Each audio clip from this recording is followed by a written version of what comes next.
শ্রীরামপুরে জয় নিয়ে প্রথম থেকেই আশাবাদী ছিলেন শ্রীরামপুরের বিজেপি প্রার্থী ভাস্কর ভট্টাচার্য এবং কার্যত তারই প্রতিচ্ছবি দেখা গেল ভোট বাক্সে।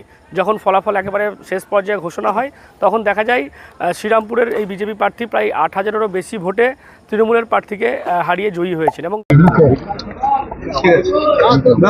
প্রায় 2 দশক পর এই যে রেকর্ড মানে কি বলবেন? এটা মানুষের জয়। সারা পশ্চিমবঙ্গবাসী এই যে এত বড় বিশাল সংখ্যায় ভোট পড়েছে 90%-এর ওপর, আজকে সনাতনী হিন্দুরা এক হয়েছে, যেটা আমরা বারবার চেষ্টা করেছিলাম, সেই জায়গাটা এসেছি বলেই আজকে এই জয়। সুতরাং এই লড়াইটা তারাই লড়েছেন, আমরা তাদের সঙ্গে থেকেছি।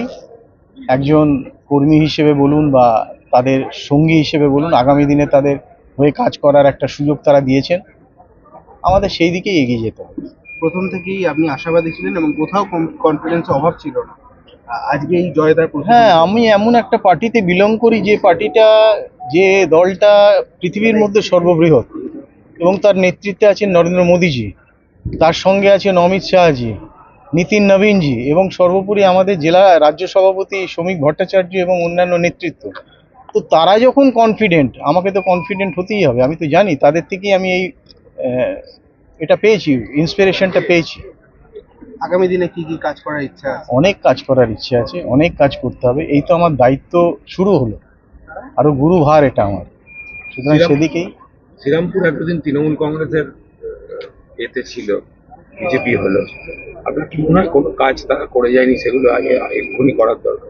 আমি কিছু কিছু জিনিস আমার সংকল্পপত্রে দিয়েছি, যেগুলো নিয়ে আমি এগোবো আগামী দিনে। এবং সর্বপ্রথম আমার যেটা চেষ্টা থাকবে শ্রীরামপুরকে পর্যটন মানচিত্রে আনা। সেটা যদি আনতে পারি তাহলে দেখবেন শ্রীরামপুরের উন্নয়ন বলুন, অন্যান্য ডেভেলপমেন্ট বলুন, যা কিছু বলুন সেখান থেকেই হবে। তারপরে অন্যান্য থাকবে, শিক্ষা থাকবে, স্বাস্থ্য থাকবে, সবই থাকবে। দেখতে হবে, মানুষের সঙ্গে কথা বলতে হবে। হুগলি জেলাতেও গেরুয়া ঝড় বয়ে গেছে, 2টি মাত্র আসন তৃণমূল, বাকি 16টি বিজেপি। এ তো বললাম, আগেই আপনাকে বললাম যে দলটা কি দেখুন আগে, গেরুয়া কার সঙ্গে আছে দেখুন। সনাতনী হিন্দু আজকে জাগরণ ঘটেছে তাদের, এটা আমরা অনেক দিন থেকে চেষ্টা করছি, আজকে সেটা হয়েছে, যার জন্য আমি খুব খুশি। সরকার পরিবর্তন হলো, বড় কিছু পাবে শ্রীরামপুর? সেটা তো সরকারে বসলে, সরকারে গেলে আমরা আলোচনা করে তারপর তো ঠিক করব। কিছু তো করবার জন্যই আমি আজকে লড়তে নেমেছি, তো ডেফিনেটলি আমি কিছু করব। আপনি প্রথম থেকে বলে এসছেন আমি ভূমিপুত্র, আমি থাকবো। হ্যাঁ, তো কি ভুল বলেছি? থাকলাম, আমিই থাকলাম। তৃণমূল প্রার্থী বেরোনোর সময় বলে গেলেন তিনি কর্মহীন হয়ে পড়লেন, তিনি কাজ ছেড়ে রাজনীতিতে ঢুকেছিলেন, কি বলবেন? দেখুন, সেটা তার ব্যাপার। তিনি কি ছেড়ে রাজনীতিতে এসছেন বা কি ছেড়ে রাজনীতি থেকে যাবেন, সেটা তিনি বলতে পারেন। আমি এই ব্যাপারে কোনো মন্তব্য করতে রাজি না। ঠিক আছে। সার্বিক পরিস্থিতি তো আমি বলতে পারবো না এখন, কারণ আমি কাল রাত থেকে শুরু করে কাল রাত থেকে এখনো অবধি আমি এখানেই আছি। কাল সারা রাত ছিলাম, তারপরে গণনা কেন্দ্রে 5টার সময় এসেছি। সম্পূর্ণ আমার 21 রাউন্ড গণনা ছিল, ভিভিপ্যাট ছিল, সেটা করে আমি প্রত্যেকটা ট্যাবুলেশন করে তারপরে বেরিয়েছি।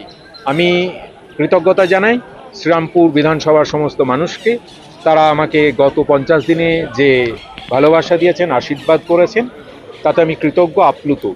আমার শুধু একটা জায়গায় বুঝতে অসুবিধা হচ্ছে, দীর্ঘদিন প্রায় 30 বছর ধরে মাঠে থেকেই রাজনীতি করার অভ্যাস। মানুষের চোখ, মানুষের হাত, আপনারা যত দিন আমি প্রচার করেছি আপনারা প্রত্যেকে দেখেছেন, আমার সোশ্যাল মিডিয়াতেও আছে।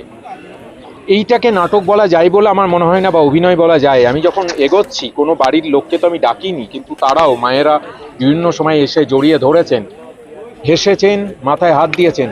তাহলেও সেই ভোটটাও যদি পড়তো, তাহলে আমি বরাবর যা বলে এসেছি যে এই বিধানসভার মার্জিন 20,000-এর উপর হতো। তবুও গণতন্ত্রে শেষ কথা বলে মানুষ, মানুষের রায় আমি নতমস্তকে নিলাম। নিশ্চয় কোথাও ভুল হয়েছে বোঝার, তবে সমস্ত ডেটা আমি দেখেছি, সেই নিয়ে পরবর্তীকালে অ্যানালিসিস হবে। আরও একটা কথা আপনাদের মাধ্যমে জানানোর চেষ্টা করব, সেটা আশা করি আপনারা দেখাবেন, যে সমস্ত সংবাদ মাধ্যম আছেন, যারা নেই তারাও দেখাবেন। বিভিন্ন লোকজন বলেন শিক্ষিত মানুষজন রাজনীতিতে আসে না।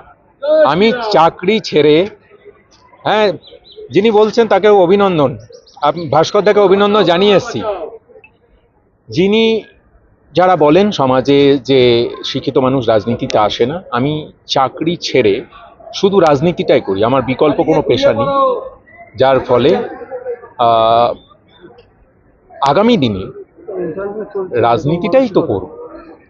কি করব আমি এখনো জানি না। কাল থেকে আমার কোনো পেশা নেই, এটুকু বলতে পারি।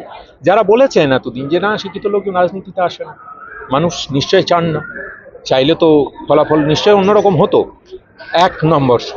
দ্বিতীয় আর একটা সম্ভাবনা তৈরি হতে পারে, সেই বিষয়ে আমার মনে হয় আমাদের দলের পক্ষ থেকে দলনেত্রী মমতা বন্দ্যোপাধ্যায় বা অভিষেক বন্দ্যোপাধ্যায় বক্তব্য দেবেন।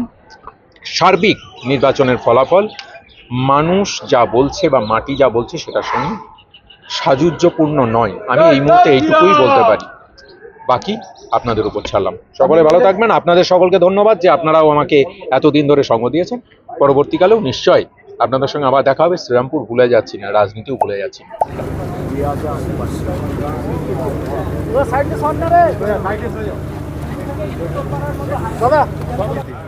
আমি তো এই কাউন্টিং হল থেকে বেরোলাম, শারীরিক অ্যাসেস করতে পারিনি, কিন্তু শুনেছি যে বিজেপি একক সংখ্যাগরিষ্ঠতা পেয়েছে এবং সেই অনুযায়ী মানুষ যা চেয়েছে সেই অনুযায়ী সরকার হবে। উত্তরপাড়া তো আপনার ভালো সাড়া ছিল, তবু এরকম ফল কেন? দেখুন, উত্তরপাড়া সাড়া ছিল, কিন্তু আপনি যদি দেখেন অন্য অনেক কেন্দ্রের থেকে উত্তরপাড়া অত খারাপ রেজাল্ট করেনি, আর অনেক জায়গাতেই রিকভার করেছে, আবার অনেক জায়গাতে রিকভার করেনি। এবার মানুষ যখন একটা মত দিয়েছে, সেই মতটাকে রেসপেক্ট করতে হবে। আমি বিশ্বাস করি যে জয় এবং পরাজয় দুটোতেই বিনয়ী হওয়া দরকার, আমি সেটাই চেষ্টা করবো হওয়ার। আর যদি কিছু শেখার থাকে এখান থেকে নিশ্চয়ই শিখবো। কর্মীদের সঙ্গে কথা হয়েছে? না, আমি এই সবাই বেরোলাম, বেরিয়ে আপনাদের আগে মিডিয়ার বন্ধুদের সঙ্গে কথা হয়েছে, এবার কর্মীদের সঙ্গে কথা হবে, বন্ধুদের সঙ্গে কথা হবে। এবং যেমনটা ভাস্কর ভট্টাচার্য বলছেন যে এবার তার মূল লক্ষ্যই থাকবে শ্রীরামপুরকে ঢেলে সাজানো, ঐতিহ্যবাহী এই শহর, সেই শহরকে কিন্তু ঢেলে সাজানোই তার মূল লক্ষ্য থাকবে, এমনটাই জয়ী হওয়ার পর জানিয়েছেন এই শ্রীরামপুরের বিজেপি প্রার্থী ভাস্কর ভট্টাচার্য। আপনারা কি বলুন এই বিষয় নিয়ে? অবশ্যই কমেন্ট করুন কমেন্ট বক্সে। এরকম আরও খবর পেতে নজর রাখুন ডিএনএন বাংলা। ডিএনএন বাংলা সবার মনে, সবার ফোনে।